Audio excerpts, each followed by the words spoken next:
Il s'appelle Colin, il est en 3e phare au collège Saint-Bénigne et il est autiste Asperger.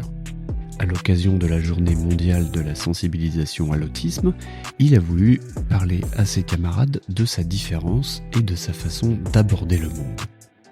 Autour de lui au CDI se sont regroupés Emmanuel Colin, professeur d'art dramatique au collège Saint-Bénigne, et Moulouda, son AVS, pour aborder pendant quelques minutes sa différence et sa façon de le vivre au collège. Bienvenue dans le monde de Colin. Connus pour leur honnêteté, leur franchise, leur loyauté, leur absence de préjugés et leur sens du détail, nous recevons aujourd'hui Colin, un élève avec une différence toute particulière, mais une belle différence. Colin, bonjour. Bonjour à tous. Alors, tu es venu nous parler de l'autisme, qui n'est pas une maladie. Oui, c'est une différence. Alors, c'est ce qu'on appelle, je crois, un handicap invisible. Ouais, c'est ça. Ça va pas être un handicap physique comme on a l'habitude de voir, mais ça va, comme on dit, ça va être plus ou moins un handicap qui ne sera pas soigné déjà. Et c'est quelque chose avec quoi pour la plupart des autismes n'aimeraient pas qu'on leur retire, parce que c'est ce qui fait partie d'eux. Et justement, je vais expliquer ce que c'est notamment. C'est un syndrome qui en fait il y a plusieurs autismes, contrairement à ce qu'on croit.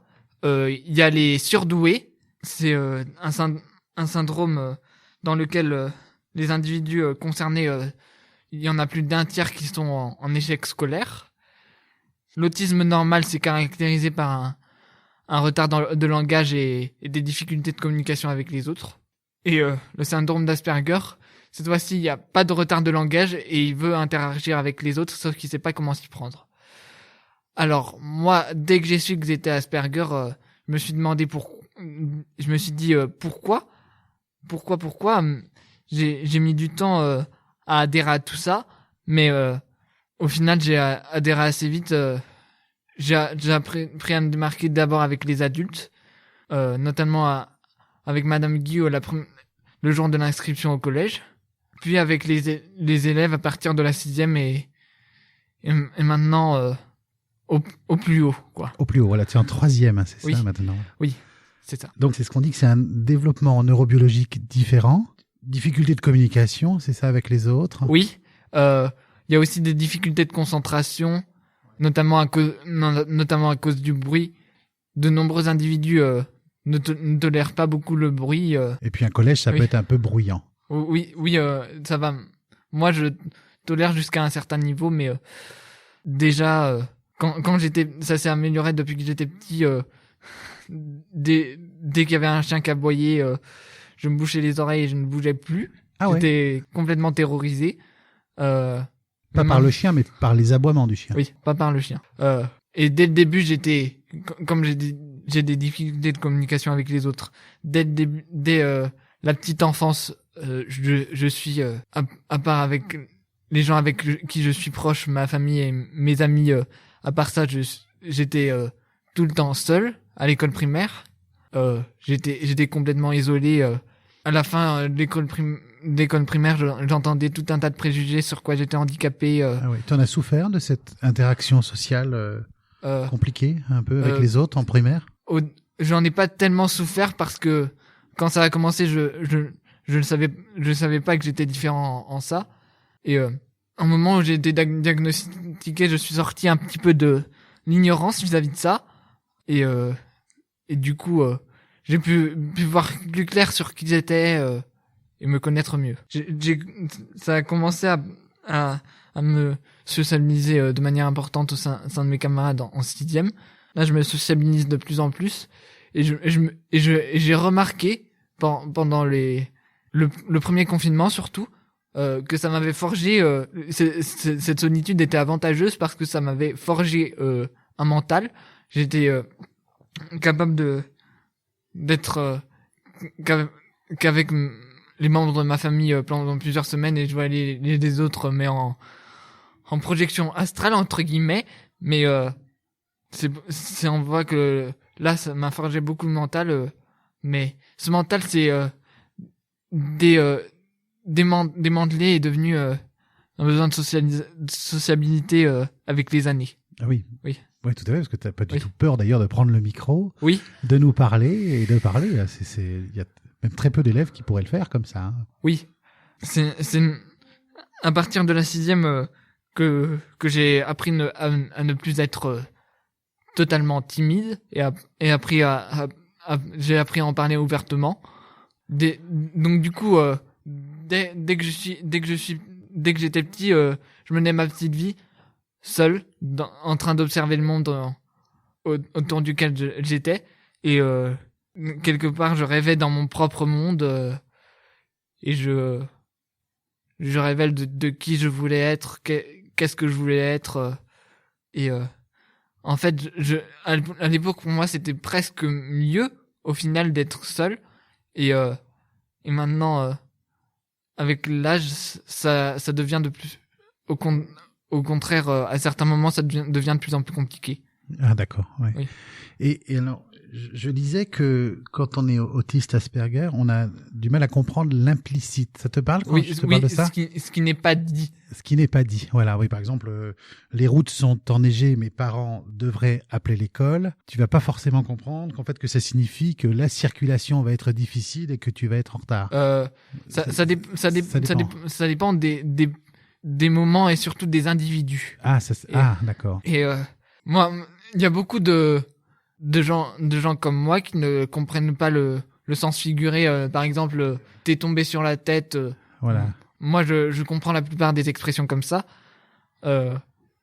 Donc du coup, ça me permet au final de m'intégrer mieux à la société. Et du coup, en retour, je ne réclame que de l'amour de la part de la société d'aujourd'hui et des sociétés futures. Ah oui, bien sûr. Et tu parlais des métaphores, de l'implicite, Oui, et c'est vrai qu'en français, on utilise beaucoup de métaphores, en fait. C'est terrible, même des fois. Oui, c'est très difficile pour les gens comme ça de comprendre ce que ça veut dire. Et ils sont presque victimes de harcèlement parce que ça se démarque aussi un peu physiquement à la façon de regarder les gens. Moi, je remarque j'essaie de me mettre dans la peau d'un neurotypique, c'est-à-dire les gens comme nos auditeurs, et je remarque qu'effectivement c'est pas commode cette façon de regarder. Enfin, commode, ça veut dire c'est pas habituel. Ouais, je comprends. Mais donc tu l'expliques bien en fait, parce que c'est important cette notion de comprendre l'implicite. Oui. Et du coup, avec les professeurs, ça se passe bien en fait quand tu es en classe pour comprendre. Tu comprends bien, ou il faut un effort des professeurs Dans la plupart du temps, j'arrive à comprendre. Si je comprends pas, je demande des explications plus claires. Ouais, des consignes très claires. Voilà. Et bon, tu as ton AVS Oui. qui est à côté de toi, qui est aussi là pour t'aider, qui est une enseignante support. Ah, on a différents mots selon les pays francophones. Et tu peux nous parler un petit peu de ton enseignant support, alors, par exemple, de ton AVS? La plupart sont sympathiques et des fois, je remarque que je repose un peu trop sur eux parce que j'ose même plus écrire mon prénom. C'est un peu. On est un peu feignant des fois, mais ça arrive à tout le monde, Colin. Oui. Ah. C'est surtout mon autre AVS qui n'arrête pas de me le rappeler. Et cette fois, le problème, c'est que c'est trop AVS. Cette autre AVS, et elle fait trop. C'est pas grave. Tu vas t'en remettre d'une mauvaise note. Ah oui, toi, d'une mauvaise note. Quand t'as une mauvaise note, tu es anxieux. C'est anxieux. Ce mental, ça vient de ma mère qui me l'a forgé dès tout petit. Et dès que j'ai une mauvaise note, je vais pas être super content, pas en colère, mais c'est un peu dans la. Il y a un terme dans la décevance, je veux dire. Ah oui, d'accord. J'arrive à comprendre quand je sais pas, je demande au pire à mon AVS, ah oui, mais tu es là. Ouais, c'est bien. Ouais. Je demande des explications aussi pendant les cours. Par exemple, pour la dernière question que j'avais posée, c'était pourquoi le pont au-dessus du fleuve de l'Oyapock, c'est le fleuve qui fait frontière entre la Guyane et le Brésil a été construit en 2001 et n'a ouvert que presque en 2016. J'avais pas compris que c'était à cause de toutes les démarches administratives qu'il fallait faire. Ouais, c'est précis, oui, effectivement. Oui. C'est très intéressant de t'entendre parler, de t'entendre t'exprimer de cette manière-là, d'une façon la plus claire possible. Il y a pas de souci, j'en suis très fier de pouvoir l'expliquer. Comme je l'ai dit tout à l'heure, je ne cherche que la compréhension de la société vis-à-vis de. Tu l'obtiens au collège Saint-Bénigne, ça va au collège? Enfin, ici, ça va, c'est pas trop dur ou... je reste un peu seul, oui. Mais à part ça, il y a des fois des élèves qui tentent de s'approcher de moi, mais je rassure, je ne veux aucun mal. Ah bah bien sûr, oui. Non, mais bien sûr, oui. non, mais c'est qu'ils comprennent pas souvent. C'est d'où l'objet. Ils ont très peur le fait que je tourne en rond dans la création. Les gens comme ça, ils ont aucun truc de distrayant autre que tourner en rond. Comme moi, j'ai des difficultés de communication oui. Et qu'au bout d'un moment, si on est assis sur une même place, on s'ennuie. Des fois, quand ma mère me demande ce que je fais, des fois je tourne en rond. Surtout que je suis assez reconnaissable déjà par ma grandeur, oui, c'est vrai que mais aussi par ça. Mais on dit que c'est un handicap qui est invisible, mais en fait oui et non, parce que c'est pas un handicap physique, mais c'est un handicap mental qui peut se voir à travers la personne qu'on puisse voir. Bien sûr. Elle est tout le temps seule. Et là, bien évidemment, avec moi, il y a un caractère physique, mais ça, c'est propre à moi. Ça va, tout va bien. Mais savais-tu, par exemple, je faisais une petite liste, que Bill Gates, le créateur de Microsoft. Oui, les autistes, aussi. Il n'y a pas que, il y a Mark Zuckerberg, le créateur de Facebook. Il y a Marie Curie, chercheuse. Il y a Isaac Newton, Albert Einstein. Oui. Alexandre je savais pour Albert Einstein, mais je savais qu'il y avait beaucoup de gens connus. Celui qui joue dans Good Doctor, Asperger, il est connu, lui. On peut dire à tes petits camarades, en fait, aussi, s'ils écoutent cette interview, il y a Thomas Edison, il y a Vincent Van Gogh, il y a Bob Dylan, un musicien extraordinaire. Ça, par contre, je savais pas pour Van Gogh et Bob Dylan. Et Greta Thunberg. Oui, ça je savais. Comme elle dit, being different is a good thing. Yeah, waouh, très bien. Donc voilà, si tes camarades écoutent un petit peu cette interview, ils sauront que tu fais partie des grands, en fait. Oui. des grands de ce monde. En fait, au final, on se rend pas compte. Mais en fait, il y a beaucoup de gens qui sont connus, qui ont cette différence-là. Mais sauf que ces gens-là n'en parlent pas. Une différence, je dirais même une belle différence, moi. Ouais. Elle apporte beaucoup aux certains de mes camarades en sont jaloux. J'ai oublié de le préciser, la bonne mémoire. Pour moi, ça dépend des individus, mais moi, c'est surtout la mémoire à long terme plus qu'à court terme. Comme moi aussi. Comme moi je fais de la musique, c'est très nécessaire. Tu fais d'un instrument? Oui, du saxophone. Depuis en septembre prochain, ça fera 8 ans déjà. Ah d'accord, donc tu peux nous faire un concert un jour alors.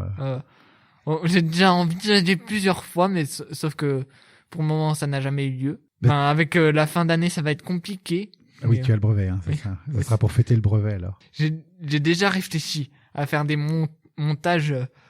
J'ai pas encore demandé à l'école, mais d'emprunter plusieurs saxophones en même temps pour un seul et même montage et faire tout un montage où je joue de plusieurs saxophones différents parce que on ne le dit jamais, mais il n'y a pas qu'un type de saxophone. Il y a pas qu'un saxophone, mais des saxophones. Du coup, ça fait toute une diversité au sein même d'une famille. Quand on sait jouer d'un, on peut jouer de tous. Donc je retiens, ta passion, c'est le saxophone. T'as une autre passion, le chant bien entendu, puisque t'es... Les trains aussi. Ah, les trains, oui. T'es passionné par les trains. Depuis petit, quand j'étais petit, j'arrêtais pas de dire, moi je veux être conducteur de train, je vais aller jusque dans le sud de la France. Dijon-Sifour, c'est dans le sud de la France pour ceux qui connaissent. Et pour moi, à l'époque, c'était clair, net et précis. Moi, sur ce que je veux faire plus tard, je veux devenir concepteur en génie civil et justement dans les ouvrages d'art et le ferroviaire. Je suis resté basé sur cette thématique-là. En fait, on peut pas dire que j'ai trop choisi, mais parce que il y a l'influence extérieure. Donc je retiens saxophone. Oui. Train, autre passion? Il y a aussi le théâtre, justement, pour pouvoir beaucoup m'exprimer. Quand on lisait Cyrano de Bergerac, j'essayais de toujours être sincère d'être toujours exprimer l'émotion que ça faisait, juste pas lire comme ça un texte comme un discours, parce que ça c'est juste une façon de dire basique. Même un discours, ça doit pas se lire comme ça. Alors, c'est pas. Mais tu parles de la tirade du nez, non? C'est ça? Tu penses à la tirade du nez? Moi, si j'avais un tel nez, il faudrait sur le champ. Mon sang, c'est la mer Rouge. Ah oui, c'est une péninsule. Que dis-je, une péninsule? Oui, c'est ça. J'essayais d'être très très sincère vis-à-vis de l'expression du texte. C'est notamment ce qui m'a démarqué dans ma façon de dire. Mes camarades de classe, ils arrêtaient pas de rire. J'avais compris que c'est pour, en quelque sorte, me complimenter. Oui, bien sûr, bien sûr. On n'a pas laissé parler, c'est vrai, ton enseignant de support. Et je te laisse interviewer ton enseignant de support, ton AVS, en fait. Alors, déjà, comment tu m'as trouvé dès la première fois qu'on s'est rencontrés? Déjà, moi, je t'ai trouvé très agréable, très souriant et vraiment sympathique. Moi. Très positif, donc, du coup. Mais oui, hein, oui. T'es un élève studieux, t'écoutes, t'es agréable, quoi. Malgré que, par période, j'ai des rechutes en termes de mauvaises notes, et là, en termes surtout de mots dans le carnet, là je dis, pour moi, c'est... cette année-là, c'est un peu une année noire, surtout en termes d'oubli de travaux et matériel. Je parle pas j'ai pas encore une mot discipline, mais oui, c'est vrai que tu oublies de temps en temps du matériel, des feuilles, des stylos, une colle. C'est caractéristique de moi. C'est que matériel, hein, donc ça. Moi et l'organisation, ça fait mid, comme dit ma mère. Oui. Mais si c'est que ça, c'est pas grave, hein. Tu sais, le plus important, c'est que tu arrives à suivre tes cours, que tu progresses. C'est ça l'essentiel. Et puis on est là pour t'accompagner. Je suis là pour t'accompagner. Comme Laetitia et aussi les profs. Oui, ils sont tous là. Comme les anciennes AVS, comme tout à fait. Nelly. J'aimerais bien lui faire une petite dédicace d'ailleurs, surtout qu'elle est à la retraite et je l'ai plus vue depuis un petit moment maintenant. Oui, ça me ferait très plaisir de savoir que j'ai parlé ouvertement de cette différence. Bah oui, c'est vrai que Nelly, elle était là depuis que t'étais en 6e. Oui. Elle t'a bien accompagnée, je me rappelle. Là, presque beaucoup étaient là pour moi et oui. Elle m'a beaucoup aidé. Tout à fait. Surtout dans le fait que j'étais commençais à prendre conscience de l'impact des notes sur le futur, sur notre avenir et. Tu sais. Je trouve que tu as pris beaucoup d'assurance depuis que tu étais en 6e. Hein. Moi, je t'ai connu en 5e. Oui. Mais depuis la 5e, je vois que tu as beaucoup progressé, que tu es plus proche des copains, tu es plus ouvert. Oui, beaucoup plus maintenant. Oui, c'est vrai, hein, tu as fait des progrès. Ça, je te félicite. Hein. D'ailleurs, c'est la première fois que tu avais des contacts avec certains camarades. Oui. Ça seulement commencé par Victoire que... D'ailleurs, je salue tous mes camarades que je profite de cette interview pour remercier tous mes camarades pour leur sympathie et que c'était une avec qui on a eu un petit différent de confusion sentimentale. C'est d'ailleurs très très courant. J'en ai déjà eu plusieurs. C'est vis-à-vis des difficultés de communication, ça va avec ça. Et donc du coup, je me suis dit. Là, par contre, faut que je progresse. Mais oui, tu vas progresser, tu sais, t'en es capable. Eh bien, ainsi se termine donc notre radio CDI, en fait, dans le CDI du collège Saint-Bénigne. Merci à Sabine, la responsable du CDI. Merci à Baptiste Mossière. Merci à toi, Colin. Et puis merci à Moulouda. Et merci notamment à Madame Guillot et à toute l'équipe pédagogique d'avoir accepté de mettre en place ce projet-là. Ça me tient beaucoup à cœur. Et ça permettrait, comme j'ai dit, à partir du moment où les autres auront écouté ce podcast, les autres vont voir différemment. Merci Colin. Merci Colin. À bientôt. Bientôt.